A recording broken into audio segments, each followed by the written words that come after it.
ಗುರುವೇ ಗತಿಯನ್ನು ಮನವೇ. Hi friends, welcome back to my channel. ನಾನು ಚೆನ್ನಾಗಿದ್ದೀನಿ, ನೀವೆಲ್ಲರೂ ಹೇಗಿದ್ದೀರಾ? ನೀವೆಲ್ಲರೂ ಚೆನ್ನಾಗಿದ್ದೀರಾ ಅಂದ್ಕೊಂಡು ಇವತ್ತಿನ ವಿಡಿಯೋನ ಸ್ಟಾರ್ಟ್ ಮಾಡ್ತಾ ಇದ್ದೀನಿ. ಇವತ್ತು ಗುರು ಪೌರ್ಣಿಮೆ ಇದೆ, ಹಾಗಾಗಿ ನಾನು ಸಾಯಿಬಾಬಾ ದೇವಸ್ಥಾನಕ್ಕೆ ಹೋಗಿ ಸಾಯಿಬಾಬಾ ದರ್ಶನ ಮುಗಿಸ್ಕೊಂಡು ಬಂದೆ. ಇವತ್ತು ಹುಣ್ಣಿಮೆ ಆಗಿರೋದ್ರಿಂದ ಪ್ರತಿ ಹುಣ್ಣಿಮೆಗೆ ನಾನು ಕಬ್ಬಾಳ್ಗೆ ಹೋಗ್ತೀನಿ. ಕಬ್ಬಾಳಮ್ಮ ದರ್ಶನ ಮಾಡಿಕೊಂಡು ಮನೆಗೆ ಬರ್ತೀವಿ. ಹಾಗಾಗಿ ಇವಾಗ ಕಬ್ಬಾಳ್ಗೆ ಹೋಗೋಣ ಅಂತ ರೆಡಿಯಾಗಿದ್ದೀನಿ. ಮತ್ತು ಆನ್ಲೈನಲ್ಲಿ ಇವತ್ತು ಒಂದು ಗಣೇಶ ತರಿಸಿದ್ದೀನಿ.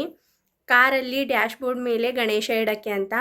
ಆ ಕಾರಲ್ಲಿರೋ ಗಣೇಶ ಸ್ವಲ್ಪ ಕಲರ್ ಶೇಡ್ ಆಗಿತ್ತು, ಹಳೇದಾಗಿದೆ. ಹಾಗಾಗಿ ಹೊಸ ಗಣೇಶ ಕೂರ್ಸೋಣ ಅಂತ ಗಣೇಶ ಆರ್ಡ್ರ್ ಮಾಡಿದ್ದೆ, ಬಂದಿದೆ.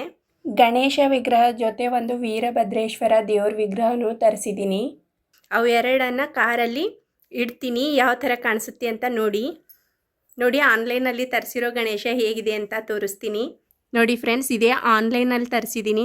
745 ರೂಪಾಯಿ. ಇದು ತುಂಬ ಚೆನ್ನಾಗಿದೆ. ನನಗೆ ತುಂಬ ಇಷ್ಟವಾದ ದೇವರು ಅಂದರೆ ವೀರಭದ್ರೇಶ್ವರ. ಹಾಗೆ ಗಣೇಶನ ಜೊತೆ ವೀರಭದ್ರೇಶ್ವರ ದೇವ್ರದ್ದು ಒಂದು ವಿಗ್ರಹ ಇರಲಿ ಅಂತ ವೀರಭದ್ರೇಶ್ವರ ವಿಗ್ರಹನೂ ತರಿಸಿದ್ದೀನಿ. ತುಂಬ ದಿನದಿಂದ ಅನ್ಕೋತಾ ಇದ್ದೆ ಕಾರಲ್ಲಿ ಒಂದು ವೀರಭದ್ರೇಶ್ವರ ದೇವ್ರ ವಿಗ್ರಹ ಇಡಬೇಕು ಅಂತ. ನೋಡಿ ವೀರಭದ್ರೇಶ್ವರ ದೇವ್ರ ವಿಗ್ರಹ ಎಷ್ಟು ಚೆನ್ನಾಗಿ ಕಾಣಿಸ್ತಾ ಇದೆ ಅಂತ. ಈ ವಿಗ್ರಹ ಹೀಗಿಟ್ರೆ ಚೆನ್ನಾಗಿರಲ್ಲ. ನಮ್ಮ ವೀರಭದ್ರೇಶ್ವರ ಈ ಕಡೆ ಇರಲಿ, ಈ ಕಡೆ ನಮ್ಮ ಗಣೇಶ ಇರಲಿ, ಆವಾಗ ಸರಿಯಾಗತ್ತೆ. ನೋಡಿ ವೀರಭದ್ರೇಶ್ವರ ಎಷ್ಟು ಚೆನ್ನಾಗಿ ಕಾಣಿಸ್ತಾ ಇದ್ದಾರೆ ಅಂತ. ನಿಮಗೆಲ್ಲ ಹೇಗೆ ಕಾಣಿಸ್ತಾ ಇದ್ದಾರೆ ಅಂತ ಕಮೆಂಟ್ ಮಾಡಿ. ಇವಾಗ ಫ್ರೆಂಡ್ಸ್, ನಾವು ಕಬ್ಬಾಳ್ಗೆ ಹೋಗಬೇಕು. ಕಬ್ಬಾಳ್ಗೆ ಹೋಗಿ ಬಂದು ಮನೆಯಲ್ಲಿ ಕೆಲಸ ಇದೆ, ಕೆಲಸ ಮುಗಿಸ್ಬೇಕು. ಹೊರಗಡೆ ಎಲ್ಲ ಮಳೆ ಬರ್ತಾ ಇದೆ. ಮಳೆ ಬಂದು ಸ್ಟಾಪ್ ಆಗಿದೆ, ತಣ್ಣ ಗಾಳಿ ಬರ್ತಾ ಇದೆ. ಅದಕ್ಕೋಸ್ಕರ ಕಾರಲ್ಲೇ ಹೋಗೋಣ ಅಂತ ಡಿಸೈಡ್ ಮಾಡಿದ್ದೀವಿ. ನನಗಂತೂ ಕಾರಲ್ಕಿಂತನೂ ಬೈಕ್ ಮೇಲೆ ಜಾಸ್ತಿ ಇಷ್ಟ ಹೊರಗಡೆ ಹೋಗೋಕ್ಕೆ. ನಾವು ಬೆಳಗ್ಗೆನೇ ಕಬ್ಬಾಳ್ಗೆ ಹೋಗೋಣ ಅಂತ ಅಂದ್ಕೊಂಡ್ವಿ, ಆದರೆ ನನ್ನ ಮಗಳು ಸ್ಕೂಲ್ಗೆ ಹೋಗಿದ್ಲು. ಅವಳನ್ನು ಬಿಟ್ಟು ನಾವು ದೇವಸ್ಥಾನಕ್ಕೆ ಹೋಗೋಕ್ಕೆ ಮನಸ್ಸಾಗಲಿಲ್ಲ. ಆದರೂ ಸಾಯಿಬಾಬಾ ದೇವಸ್ಥಾನಕ್ಕೆ ಹೋಗಿ ಬಂದ್ವಿ. ಯಾಕಂದರೆ ಇನ್ನೂ ತುಂಬ ಲೇಟ್ ಆದರೆ ಸಾಯಂಕಾಲ ಆದಂಗೆಲ್ಲ ಜನ ಜಾಸ್ತಿ ಆಗ್ತಾರೆ. ಇವತ್ತು ಗುರು ಪೌರ್ಣಿಮೆ ಇದೆ ಅಂತ. ಇವಾಗ ಕಬ್ಬಾಳ್ಗಾದರೂ ಮಗಳಿಗೆ ಕರ್ಕೊಂಡು ಹೋಗೋಣ, ಇಬ್ಬರೇ ಹೋಗೋದು ಬೇಡ ಅಂತ ಅಂದ್ಕೊಂಡು ಇವಾಗ ಮಗಳಿಗೂ ಕರ್ಕೊಂಡು ದೇವಸ್ಥಾನಕ್ಕೆ ಹೋಗ್ತೀವಿ. ನನ್ನ ಮಗಳ ಸ್ಕೂಲು ಮಧ್ಯಾಹ್ನ 2 ಗಂಟೆವರೆಗೂ ಇರುತ್ತೆ. ವ್ಯಾನಲ್ಲಿ ಮನೆಯವ್ರಿಗೂ ಬರೋಕ್ಕೆ 3 ಗಂಟೆ ಆಗುತ್ತೆ. ಕೆಲವೊಂದು ಸಾರಿ 2 ಗಂಟೆಗೆ ಬರ್ತಾಳೆ. ಬಟ್ ಒಟ್ಟಿನಲ್ಲಿ 3 ಗಂಟೆ ಒಳಗಡೆ ಮನೆಯವ್ರ ಅಪ್ಪ ಹೋಗಿ ಕರ್ಕೊಂಡು ಬಂದರು. ಅವಳನ್ನು ಸ್ವಲ್ಪ ರೆಡಿ ಮಾಡಿ ಊಟ ಮಾಡಿಸಿ ದೇವಸ್ಥಾನ ಕರ್ಕೊಂಡು ಹೋಗ್ತೀನಿ. ಇವತ್ತು ಗುರು ಪೌರ್ಣಿಮೆ ಆಗಿರೋದ್ರಿಂದ ಯಾರ್ಯಾರು ಗುರುಗಳ ದೇವಸ್ಥಾನಕ್ಕೆ ಹೋದ್ರಿ, ಯಾರ್ಯಾರು ಗುರುಗಳಿಗೆ ಭೇಟಿ ಮಾಡಿದ್ರಿ, ಮನೆಯಲ್ಲಿ ಯಾವ ಥರ ಪೂಜೆ ಮಾಡಿದ್ರಿ ಅಂತ ದಯವಿಟ್ಟು ಕಮೆಂಟ್ ಮೂಲಕ ತಿಳಿಸಿ. ನಾನು ಸಾಯಿಬಾಬಾ ದೇವಸ್ಥಾನಕ್ಕೆ ಹೋಗಿದ್ದೆ. ಸಾಯಿಬಾಬಾ ದೇವಸ್ಥಾನದಲ್ಲಂತೂ ತುಂಬ ರಶ್ ಇತ್ತು, ಜನ ಜಾಸ್ತಿ ಇದ್ದರು. ಹಾಗಾಗಿ ಬೇಗ ದೇವಸ್ಥಾನಕ್ಕೆ ಹೋಗಿ ಸಾಯಿಬಾಬಾ ದರ್ಶನ ಮುಗಿಸ್ಕೊಂಡು ಮನೆಗೆ ಬಂದ್ವಿ. ಇಲ್ಲಿ ನಾನು ಹೂವು ಕಟ್ತಾ ಇದ್ದೀನಿ. ನಿನ್ನೆ ಬಿಡಿಸಿರೋ ಹೂವು ತರಿಸಿದ್ದೆ ಹೂವು ಕಟ್ಟೋಣ ಅಂತ. ಅರ್ಧದ ಮೇಲೆ ಹೂವನ್ನು ಕಟ್ಟಿ ದೇವ್ರ ಫೋಟೋಗೆ ದೇವರಿಗೆ ಎಲ್ಲ ಹಚ್ಚಿದ್ದೀನಿ. ಇವಾಗ ಇನ್ನೊಂದು ಸ್ವಲ್ಪ ಇದೆ. ಕಾರಲ್ಲಿ ವಿಗ್ರಹಗಳಿಗೆ ಹೂವು ಹಾಕೋಣ ಅಂತ ಹೂವು ಕಟ್ತಾ ಇದ್ದೀನಿ. ಇವಾಗ ನನಗೆ ದೇವ್ರ ಪೂಜೆ ಮಾಡಬೇಕಾದ್ರೆ ಕಟ್ಟಿರೋ ಹೂವು ತಂದು ದೇವ್ರಿಗೆ ಹಚ್ಚೋದಕ್ಕಿಂತ ಜಾಸ್ತಿ ನಾನೇ ಬಿಡಿಸಿರೋ ಹೂವು ತಂದು ಹೂವು ಕಟ್ಟಿ ದೇವ್ರ ಫೋಟೋಗೆ ಹಾಕಿದ್ರೆ ತುಂಬ ನೆಮ್ಮದಿ ಮತ್ತು ಖುಷಿ ಅಂತ ಅನಿಸುತ್ತೆ. ನಾನು ತುಂಬ ಸಾರಿ ಇದೇ ಥರ ಮಾಡ್ತೀನಿ. ಬಿಡಿಸಿರೋ ಹೂವು ತಂದು ಕಟ್ಟಿ ದೇವ್ರ ಫೋಟೋಗೆ ಹಾಕ್ತೀನಿ. ಯಾವಾಗಲಾದರೂ ಟೈಮ್ ಇಲ್ಲ, ಜಾಸ್ತಿ ಕೆಲಸ ಇದೆ ಅಂದರೆ ಮಾತ್ರ ನಾನು ಕಟ್ಟಿರೋ ಹೂವು ತಂದು ದೇವ್ರಿಗೆ ಹಾಕ್ತೀನಿ. ಯಾವುದೇ ಕೆಲಸ ಆದರೂ ಅಷ್ಟು ಈಸಿಯಾಗಿ ಮುಗಿಯಲ್ಲ ಸ್ನೇಹಿತರೆ. ಹೂವು ಕಟ್ಟೋದಂತಂದ್ರೂ ಒಂದು ಮೊಳ ಹೂವು ಕಟ್ಟೋದೇ ತುಂಬ ಕಷ್ಟ. ಅದರಲ್ಲಿ ಕೆಲವೊಬ್ಬರು ಹೆಣ್ಮಕ್ಳು ಒಂದೊಂದು ಬುಟ್ಟಿ ಹೂವನ್ನು ಕಟ್ತಾರೆ. ಹೇಗೆ ಕಟ್ತಿರ್ಬೋದಲ್ವ, ಅವರಿಗೆ ಒಂದು ಹೊತ್ತಿನ ಊಟಕ್ಕೆ ದುಡ್ಡು ಸಾಕು ಅನ್ನೋಷ್ಟು ಮನಸ್ಥಿತಿ ಇರುತ್ತೆ. ಆದರೆ ಕೆಲಸ ಮಾತ್ರ ಜಾಸ್ತಿ ಇರುತ್ತೆ. ನಾವು ಅನ್ಕೋತೀವಿ ಅಯ್ಯೋ ಯಾವ ಕೆಲಸ ಏನೋ ಈಸಿಯಾಗಿರುತ್ತೆ, ಹೂವು ಕಟ್ಟೋದಾ, ಮನೇಲಿ ಕುಂತು ಹೂವು ಕಟ್ಕೊಂಡ್ರೆ ಸಾಕು, ಒಂದು ಮೊಳ ಹೂವು ಕಟ್ಟಿದ್ರೆ 50 ರೂಪಾಯಿ ಬರುತ್ತೆ ಅಂತ. ಹಾಗಲ್ಲ, 50 ರೂಪಾಯಿ ಬರಬೇಕು ಅಂದರೆ 25 ರೂಪಾಯಿ ಅವರು ಇನ್ವೆಸ್ಟ್ ಮಾಡಿರ್ತಾರೆ. ಮತ್ತು ಅದರ ಹಿಂದೆ ಅವ್ರ ಪರಿಶ್ರಮ 100 ರೂಪಾಯಿ ಪರಿಶ್ರಮನ ಇನ್ವೆಸ್ಟ್ ಮಾಡಿರ್ತಾರೆ. ನೋಡಿ ಇಲ್ಲಿ ವಿಗ್ರಹ ಹೇಗೆ ಕಾಣಿಸ್ತಾ ಇದೆ ಅಂತ ಡಬಲ್ ಟೇಪ್ ಗಮ್ಮಿಂದ ಅಂಟಿಸಿದ್ದೀನಿ. ಇಲ್ಲೊಂದು ಚಿಕ್ಕದಾಗಿ ಆಂಜನೇಯ ವಿಗ್ರಹ ಕೂಡ ಇದೆ. ವಿಗ್ರಹಗಳಿಗೆ ಹೂ ಹಾಕಿದ ಮೇಲೆ ವಿಡಿಯೋನೇ ಮಾಡ್ಕೊಳ್ಳಿಲ್ಲ. ಇವಾಗ ನಾವು ಕಬ್ಬಾಳಮ್ಮ ದೇವಸ್ಥಾನಕ್ಕೆ ಬಂದ್ವಿ. ಕಬ್ಬಾಳಮ್ಮ ದೇವಸ್ಥಾನ ಅಂದರೆ ಏನೋ ಒಂಥರ ಖುಷಿ ನಮಗೆ. ಯಾಕಂದರೆ ಪ್ರತಿ ಹುಣ್ಣಿಮೆಗೆ ಈ ದೇವಸ್ಥಾನಕ್ಕೆ ಬರ್ತೀವಿ.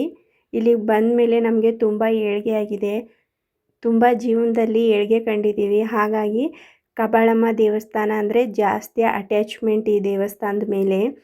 ಒಂದು ಹುಣ್ಣಿಮೆಗೆ ಏನಾದರೂ ಬರಲಿಲ್ಲ ಅಂತಂದರೆ ಅಯ್ಯೋ ಯಾಕೋ ಬರಲಿಲ್ವಲ್ಲ ಈ ಹುಣ್ಣಿಮೆಗೆ ಈ ದೇವಸ್ಥಾನಕ್ಕೆ ಬರಲಿಲ್ವಲ್ಲ ಅಂತ ಮನಸ್ಸಲ್ಲೇ ಒಂಥರ ಕೊರಗಿರುತ್ತೆ. ಸ್ವಲ್ಪ ಲೇಟ್ ಆದರೂ ಪರವಾಗಿಲ್ಲ, ಸಾಯಂಕಾಲ ಆದರೂ ದೇವಸ್ಥಾನಕ್ಕೆ ಬಂದು ದೇವ್ರಿಗೆ ಕೈ ಮುಕ್ಕೊಂಡು ಹೋಗ್ತೀವಿ. ತೀರಾ ಎಮರ್ಜೆನ್ಸಿ ಇದೆ ಬರೋಕ್ಕೆ ಆಗಲ್ಲ ಅಂತಂದರೆ ಬರೋದಿಲ್ಲ. ಯಾವುದೇ ದೇವಸ್ಥಾನ ಇರಲಿ, ಯಾವುದೇ ಗುರುಗಳು ಇರಲಿ, ಯಾವುದೇ ಮಠ ಇರಲಿ, ಏನಾದರೂ ಇರಲಿ, ಮೊದಲು ಮನಸ್ಸಲ್ಲಿ ಭಕ್ತಿ ಇರಬೇಕು. ಆ ಭಕ್ತಿ ನಂಬಿಕೆ ಎರಡು ಇದ್ರೇ ದೇವ್ರು ಒಲಿಯೋದು. ಅಯ್ಯೋ ಎಲ್ರಿಗೂ ದೇವ್ರು ಒಲಿತಾರೆ ನನಗೆ ಒಲಿಯಲ್ಲ ಅಂತ ಅಲ್ಲ, ಎಲ್ರಿಗೂ ದೇವರು ಒಲಿತಾರೆ. ಮನುಷ್ಯ ಆದರೆ ಭೇದ ಭಾವ ಮಾಡ್ತಾರೆ ಮನುಷ್ಯನ ಮೇಲೆ.